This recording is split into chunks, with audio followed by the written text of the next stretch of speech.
on, guys? Welcome back to the channel. Back on the R1M. I filmed a video yesterday talking about the H2 and the R1M, and at the end of that video I told you guys to drop some questions because I'm going to be doing a Q&A.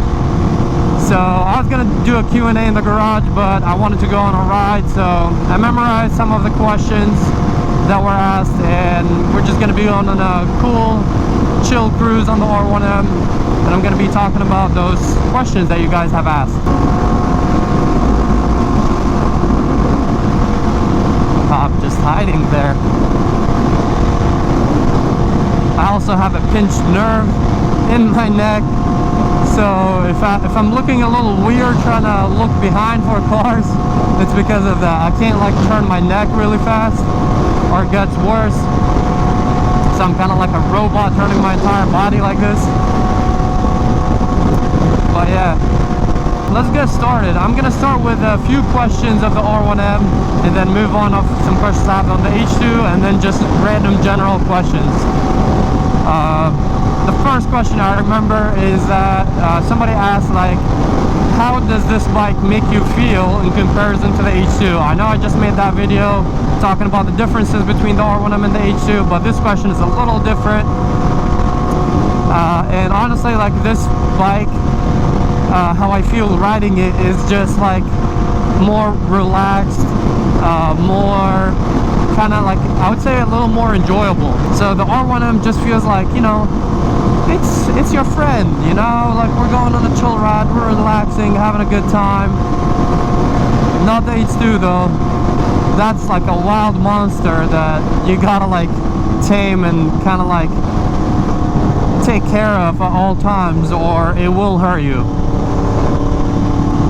You can't just like be chill on an H2. It's just not possible. So yeah, that's kind of like the first question. The R1M makes me feel like way more relaxed, and just pretty much, yeah, that if I could like just use one word, it would be relaxed, because it's just so much easier to ride, and I don't have to kind of like really pay attention as much to like the bike and what I'm doing on the bike, because I've been riding for a few years and it's all muscle memory for the most part. But when I get on the H2, I really gotta think about what I'm like doing on that bike, you know what I mean, since it's a lot of bike. And I'm pretty sure if I rode it like very, very frequently, I would get used to it, but because I switch bikes, that's why I have to kind of keep in mind like the H2 when I ride it. I have to keep in mind that it's a lot of bike. It's not the same as the R1M. As I mentioned in the last video, the R1M, the H2 literally makes the R1M feel like a 600, because that's how much of a gap in horsepower there is in between them. It's the same gap that my R1M has from like a regular 600. So yeah, that's the first question about the R1M. I got asked another question. Another question I got asked is, God, I knew this was going to be a bad idea. I knew I was going to forget some of the questions. Oh, I got asked like, how do I keep that? It's more of a general question. How do I keep my bikes clean? People like that I keep them clean, try to keep them in like mint conditions. And I'm a little OCD, guys, so like usually I try not to have people like be touching and grabbing on the bikes. I wouldn't mind like if a stranger, if I met a guy that's like that really likes a bike, I'd let him like rev it a little bit or check it out. But like I definitely don't like it when people get all like handsy and start touching the tank, stuff like that. And I always try to be like careful around my bike so I don't scratch him or damage him myself. And most of the times, like if I go on a ride and I'm like, yeah, it's been a long ride, and the bike probably like killed a good amount of bugs, and I don't know, just went through a lot of like dirt, sand, whatever it is. If I know that like the bike is somewhat dirty, when I go back, I just get like some a mist type of thing. It's not like a full-on kind of like wash, just a microfiber cloth with like a mist light. It's not like anything crazy, you know what I mean, just like some light solution, just so like the dirt comes off the bike easier. And that's honestly pretty much it. The point is that you should stay on top of it, because like it's the hardest to clean when you let all this stuff kind of like settle in, and then it's all like stuck into your like paint or whatever. and then it would be like way harder to clean. So yeah, pretty much how I keep my bikes clean is that I try to stay on top of it, and honestly it's not by choice. I'm a little OCD, and that's why like you guys see that like I try to keep my bikes in clean condition. Let's see. Oh, a lot of people ask me what toast exhaust, not necessarily like in the last video, but I've been asked like many times what exhaust I have on this bike, and it's a toast exhaust, 3/4, so no cats, just fun.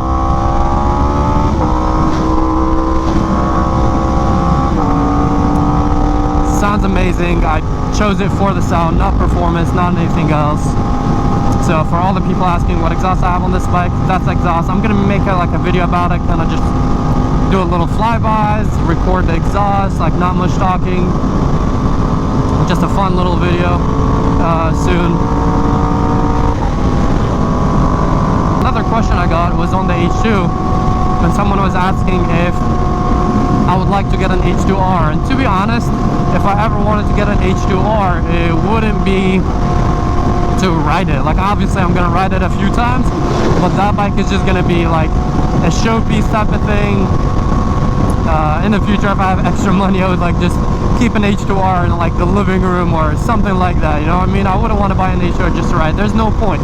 The H2R doesn't have like headlights and all that. It's a track bike, you know what I mean? So I'm like, buy an H2, build it, way rather ride that than riding an H2R, because at least that bike is meant for the street, and then when you modify it, you can make as much and more power than an H2R on a regular H2. It's pretty much the same bike, just without the exhaust tune and like a few tweaks here and there. Obviously the H2R is a little lighter, but again, like you don't need, it's a lot like extra stuff that like is not really needed. That bike is more for like rare art piece that you don't want to like ruin. Another thing about the H2, someone was asking if the H2 is good in turns and canyons, and if you can get your knee down with an H2. Yes, you can. You can use that bike on the canyons, in the track. Like there's been videos, I've taken it to the canyons a few times, but it is definitely not the best bike for that. You know what I mean? It's, you could do it, but that doesn't mean that like it's meant for that. Especially most H2 owners lower the bike just like mine, if not stretched, and that even like ruins how it handles even more, because it just makes it way more stiff. So to answer that question, that yeah, you could take an H2 to the canyon, and yes, you can get your knee down and drag knee if you want to on an H2, but that bike is just not meant for that, you know what I mean? It's meant for like just straight stretches, just pure power going in a straight line. That's literally what it's made for. Oh, a lot of people ask me all the time too if the H2 seat is custom, and yes it is. The H2 seat is custom from Louis Moto. You can buy a similar seat, but the one I have specifically has custom stitching on it. So yeah, it is not the OEM seat. It's just the seat cover, by the way. I didn't get the gel or anything like crazy like that. I don't think I'm riding an H2 or an R1M for comfort, so I didn't need like the gel, you know what I mean? Oh, I did get asked also like what exhaust I have on the H2, and I've answered it a few times in the comments, but just wanted to let you guys know it's Brock's slash cut full system. It's a stainless steel exhaust, so it's not titanium like the Van Diemen, but they weight pretty similar. I think there's only like a 3-pound difference or something like that, which is not significant at all. I know it matters, but it's not that much, and I went with that exhaust just because I like the way it sounds. As simple as that. Another question that I get asked all the damn time, and I already answered in my last Q&A video, is what do I do for a living, how I can afford these bikes. And honestly, I started modeling when I was 13 or 14. I can't really remember. I think I was 14 when I started modeling. And what the hell is that? So it's been about like 9 years since I started modeling, something like that. And I've been doing it ever since then. Obviously, like when I was younger, it was more of a hobby. It wasn't as consistent. When I turned 18, I believe. Yeah, when I turned 18, I got signed to an agency, and after that I got signed to a couple more agencies. And yeah, that's pretty much what I do for a living. I model. I've had like all types of jobs, just, you know, trying out things and stuff like that, just normal jobs, but that's mainly what I do for a living, and how I bought the R1 and the H2 and the V4, may it rest in peace. Which leads me into the next question: what happened to the V4? I get asked that a few times, and for those that aren't as active on the channel, they haven't seen that I crashed that bike, sadly. Yes, that bike will be missed. I really liked it. It was a lot of fun. Didn't get to enjoy it for that long, but who knows, everything happens for a reason. So hopefully I will be getting another V4 hopefully by the end of the year. That's also another question I was asked: when are you gonna buy a V4, and which V4? A lot of people are telling me to get the V4 SP, and to be honest, you guys, someone commented that the full carbon fiber V4 that I had looked better than the V4 SP, and I could honestly agree. Like, the V4 SP is amazing, it's cool because it's numbered, but I don't think it's worth that much more money. I get that the carbon rims from the Superleggera are like super expensive and all that stuff, but I still think it's not justified. That bike is about probably like $40,000 to $45,000 out the door. That's a lot of money, and I don't know if it's worth it, pretty much, you know what I mean?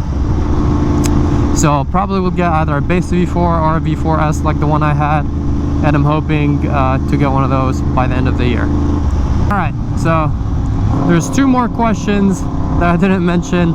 One of the questions is asking if the H2 is bad on gas, and yes, that bike is very, very bad on gas. It is definitely not like the best daily, obviously. I have to fill up that bike almost every day or every other day that I ride it. It is way worse than the R1M, and yeah, I have to literally, I'm at the gas station like almost every other time I ride it. I'm pretty sure I get like about 70 miles with a full tank, so not the best MPG, and it does have like a 4 or 4.5 gallon tank, so it's not the smallest tank either. So the last question I had for you guys is more of a personal question. Someone asked me that, is it a good idea to start on a 600 cc bike? The guy, I believe, was 6 feet tall, and he's about 160 pounds. I think for like taller, heavier people, it's a little awkward to start on little bikes unless you have like completely like no experience or how to work a bike, because that's what I did. I'm 6'1", 6.18, so 6'1" and almost 6'2", let's just say that. And I started on a 300 because I've never been on a street bike before, and honestly, I regretted it. I changed that bike within 2 weeks. I put on less, or about 100 miles, I would say, and then I ended up switching it out for a 600. So I would say yes, depending on the person. I've talked about this in a previous video of what bike you should get started with, but for the most part, if you think you're a responsible person and someone that will take things slow until you learn and get comfortable, then yeah, you can start on a 600 in my opinion. Especially newer 600s that have like a lot more technology that will be safer than like 300 or an older bike, you know what I mean? So I don't think starting on a 600 is bad unless you are someone that knows that you speed a lot and reckless and all that stuff. Then yeah, you probably shouldn't start on a 600. Start on 300 so you can at least get some experience, so if something bad happens, since you are reckless, you'll know how to react to it faster. So that's my answer to that question, and I believe that's it. I believe I answered about roughly 10 questions. I can't remember very well, but I don't think I'll do another Q&A while riding, because memorizing the questions was a little weird, and also like remembering the questions and talking about the answers is a little distracting from the ride. So probably next Q&A will be in the garage. Again, I just really wanted to go on a ride, and I figured let me answer some questions while doing that. So yeah, that's pretty much it for this video, guys. I hope you guys enjoyed this video.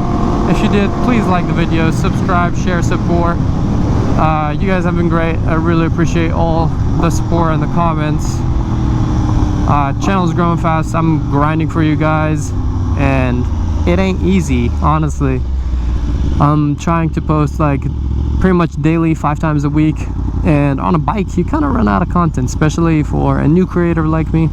There's only so many videos I can film riding and going to meets and stuff like that, but I'm trying my best to stay consistent for you guys. I hope you guys enjoyed it. Thank you so much for watching. I'll catch you for the next one. Sorry for being lagging out of it.